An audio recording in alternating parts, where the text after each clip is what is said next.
सेठी साहब, आपके सामने एक बड़े पर्सपेक्टिव का, जिसका तारीख से भी ताल्लुक़ है, उससे मुतालिक एक बड़ा सवाल। अरुणाचल प्रदेश उसमें हुआ एक वाक़या जिसने इंडियन मीडिया को आग बबूला कर दिया और उन्होंने ट्रांसमिशन शुरू कर दी। एक प्रेमा वांगजॉम थी, यूके बेस्ड इंडियन नेशनल हैं।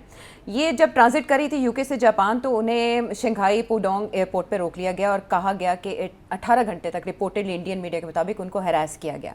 जबकि चाइना उस पर अपना मौक़िफ़ रखता है और अरुणाचल प्रदेश के हवाले से उन्होंने वहाँ मुख्तलिफ नाम भी 2022 में रख दिए थे। वहाँ एक ड्यूरेंट लाइन की तर्ज पर एक लाइन है जिसको इंडिया ऑफिशियल बॉर्डर समझता है, चाइना ऐसा नहीं समझता। मतलब जैसे ड्यूरेंट लाइन है वैसे मकमोहन लाइन है। मकमोहन लाइन है, यू आर वेरी राइट। तो मेरा आपसे ये सवाल है कि ये जो ताज़ा इंसिडेंट है, इसने इंडिया को क्यों ट्रिगर किया और इसके नताइज क्या होंगे? देखिए, ये मसला कोई नया नहीं है, ये पुराना मसला है चाइना का और इंडिया का, again division of land borders.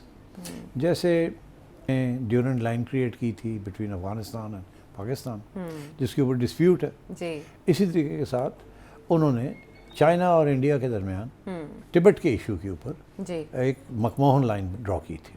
ठीक है, ये कन्वेंशन हुई थी, उसका नाम है सिमला कन्वेंशन जी 1914 में जी। तो उसमें ये फैसला हुआ कि ये मकमोहन लाइन होगी which is as the border जी। अच्छा, वो तिब्बत उस वक्त उसकी कोई हैसियत ये थी कि it was an independent entity.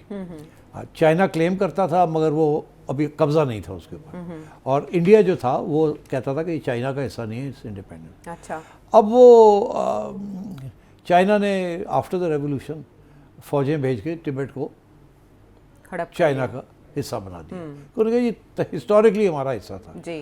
ये ब्रिटिश ने आगे ये गड़बड़ की और तिब्बत को ये हैसियत देनी शुरू कर दी।